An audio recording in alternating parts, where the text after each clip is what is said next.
Hey guys, thanks so much for clicking on the video. This is my review for RuPaul's Drag Race. This is season 11, episode 5. As you can see, my location is actually different because I am not at home. So let's get down to it.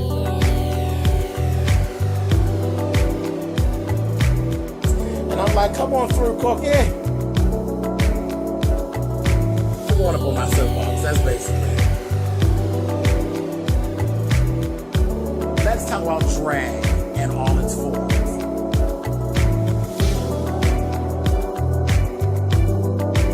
What cookie?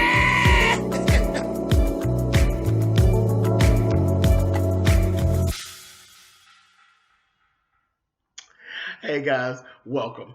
All right, so I'm actually in Washington, D.C., so that's why the video is actually late. I just actually saw the episode this morning, so whatever, it is what it is.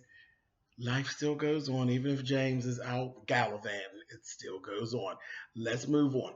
Guest this week was Cara Delevingne and Elvira, Mistress of the Dark. You all know I love me some Elvira. Child, and the first thing I wanted to know, I was like, where the hell is Algonquin, honey?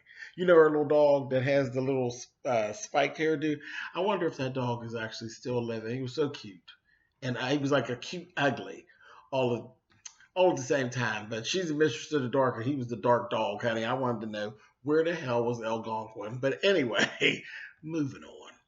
Okay, so in this episode, very first thing that happened was that Scarlett, Miss Scarlett was feeling her puss, honey, because Rue complimented her on how well she cast the Rusical last week. I said, I'm the Scarlett.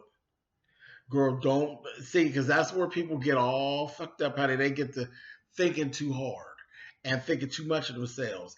And I've been seeing some little things with her because, she is a FIT student. And it seems as though she gets pushed when she runs out of time. Her sewing becomes a little. So she got some things that she got to work on anyway. So just don't get too ahead of yourself. And the other girls, they be side eyeing her and carrying on. Also in this episode, we got there's always these little cliques, and this season is no different than the others. Now we got the Dream Girls, child. It's Miss Acaria, Miss Silky, and Miss Vanjie. Now they call themselves the Dream Girls. I said, girl, the little groups don't never last, honey. Y'all be careful with that mess. Anyway, moving on. Next thing, this was like the gossip session. What the hell is this whole situation with Vanjie and Brooklyn and that little bromance they got? How they calling them Brangie? Miss Brangie, Miss Brangie. I said, y'all kissing each other all in the mouth for carrying on. I said, y'all doing too much. Now that's one thing, y'all. We on here, we giving up all our makeup secrets, giving up all your secrets about padding your body, giving up all your drag droppings. You're giving all that up. And now you're showing two drag queens that. Okay, whatever. I guess.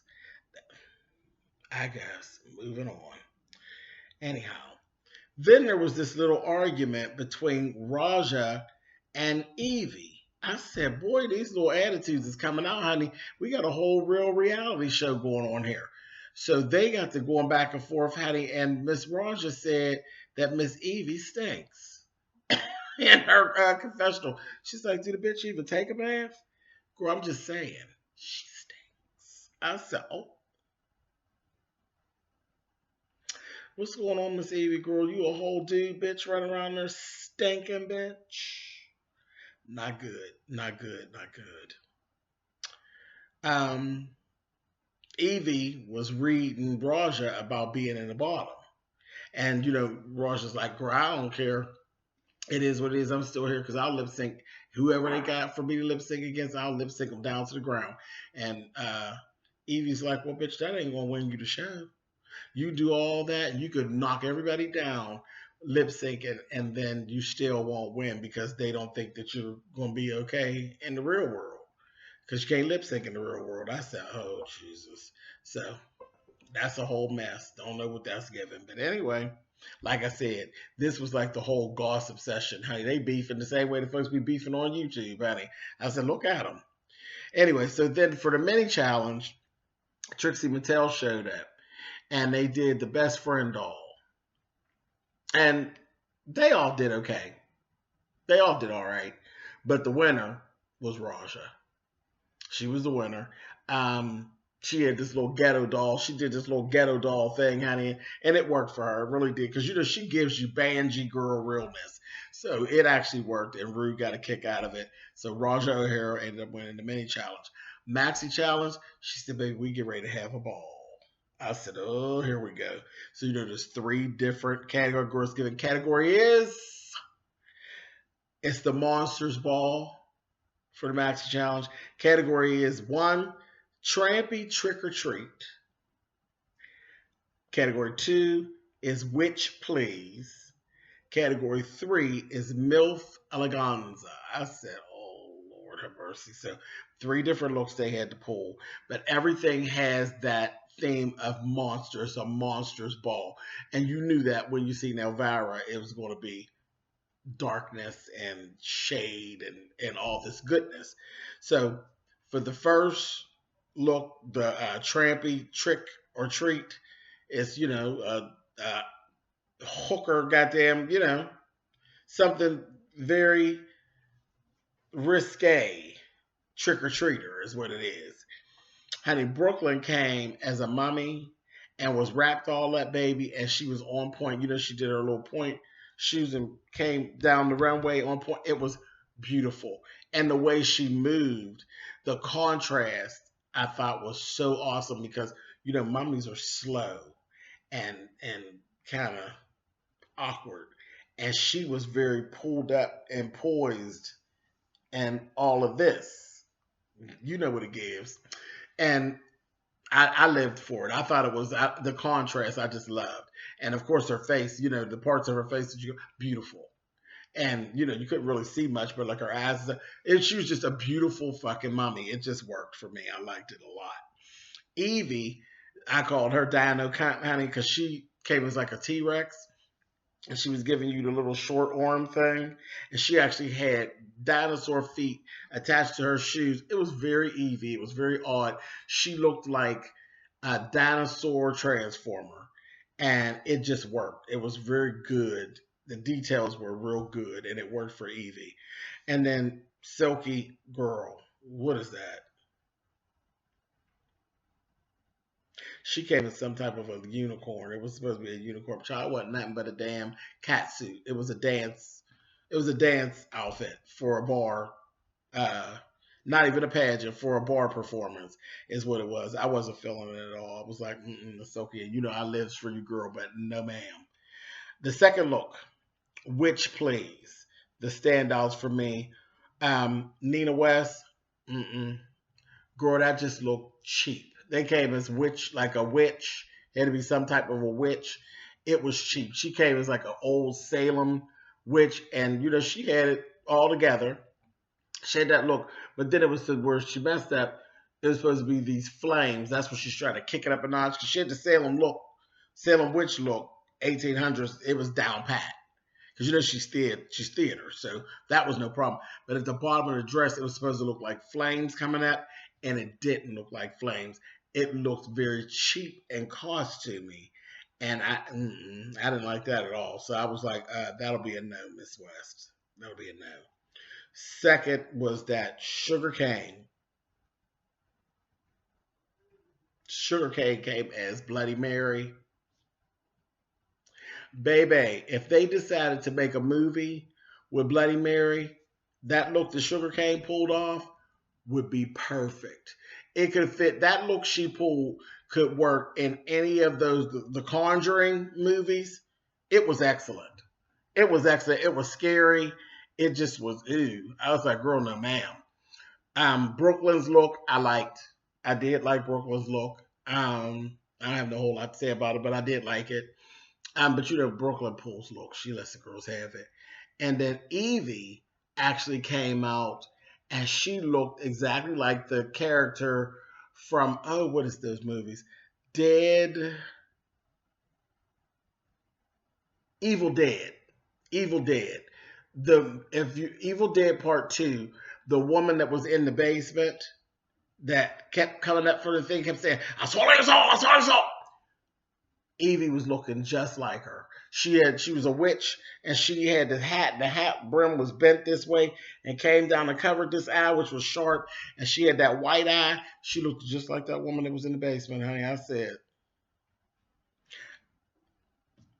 but it was like a couture version of her. I was here for it, totally here for it. I lived for that, Miss Evie. I said, girl, you did that. Now, the third look is MILF Eleganza. So you have to look like a sexy monster that someone wants to fuck. And Miss Scarlett, girl, she got them together, honey.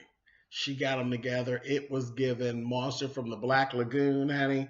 It had a little alien feel, and it had she looked like she was covered in tar. And this is where I said her sewing, she was having issues. I think it might have been with the time constraints and stuff. She was having some issues sewing, but she got it together. When she came out there, baby, it was together. You hear me?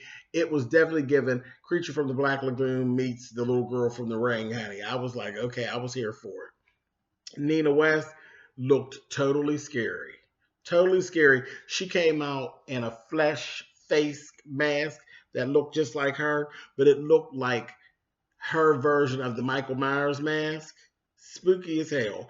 And then she pulled it off, and she had her face in this theatrical paint, and up in here looked like her face had been mangled and melted. It was so ugly, but it was so good. It was so good. It looked so real. I was like, oh my gosh, she did that. She did that. It was giving me George Romero. Honey. I was like, oof. Anyway, Silky, girl, no. No, no, no, no. No. And the outfit has sewing issues. I was like, shame on you, Miss Silky. That was bad. It was like latex and fur. Why would you even put the two of those together? It was bad. It wasn't good. And I'll mention Plastique too. I like Plastique's look. Hers was given very much Tim Burton. And they were definitely thinking, she can't pull no ugly look, just pretty looks. And I understand that because it's hard for me to do monster makeup or like skag drag because it starts to look wrong to me. And I always feel like beautified. I'm always trying to pull pretty. And so I have issues with that. But again, I can't wait to try to do it because again, that's another hurdle for me to jump. But yeah, I definitely understand running into an issue doing ugly. Ugly is not, that ain't in my roster. That ain't in my wheelhouse. I don't be trying to be ugly. But anyway, I will say this. Evie and Plastique, don't sabotage yourself by thinking for the judges. When the judges get tired of what your look is, they'll tell you. Both of them shot themselves in the foot by trying to do something different. And where they told Evie, girl, you messed yourself up in the last look. Because she said, I was trying to pull a glam look. And they're like, why? Why are you trying to do that? You're odd, bitch. This was the challenge for you. You screwed yourself. You sabotaged yourself. So you two both, stop trying to overthink it. Don't worry about it. When the judges get ready to tell you they're tired of your aesthetic, they'll let you know. Don't think for the judges. And the bottom two were Sugarcane and Ariel. Ariel was just a mess from the beginning. You can see you didn't hear me mention her. All her looks were off. Everything was off. Everything was Tinkerbell. It was not scary. It was just Tinkerbell. It was just a mess. It didn't work. So the two of them had to actually lip sync to I'm Your Baby Tonight, Whitney Houston. Ariel, she didn't even know all the words, right? She didn't know all her words. So that stuck out to me. And they were doing a performance, baby, and she bust her ass. I said, girl, what kind of fall is that? She was falling for 3 minutes of the song, honey. I said, damn. She got tied up in this train she had going on. She slipped on it, then it wrapped up around her feet, and then she ended up going down forward, and she got fucked up. She got fucked up, and you know I love a bitch falling, honey. I was giving, ooh, bitch. I was dying. I was like, She got balled up, honey, on national television. And then she basically spent the rest of the number on the ground. She got up a little bit, but she got back down. It was a mess. It was a mess. But truth be told, Miss Ariel, you were going home before you even fell, honey. You were going home. It was time to go. You deserved it. She didn't feel like she deserved it, but I'm telling you, you deserved it. It's time to go. Anyway, I enjoyed this episode. I'm enjoying season 11. It's good. 5 episodes in, it's good. All right, you guys. I will be back in my regular location, and I will catch you all on Friday. No, Thursday. Sorry. Thursday. Look, I'm fucking it up, honey. I'll see y'all on Thursday later. Mwah. Sorry about the lateness, honey, but we'll be back on schedule. All right, you guys. See ya.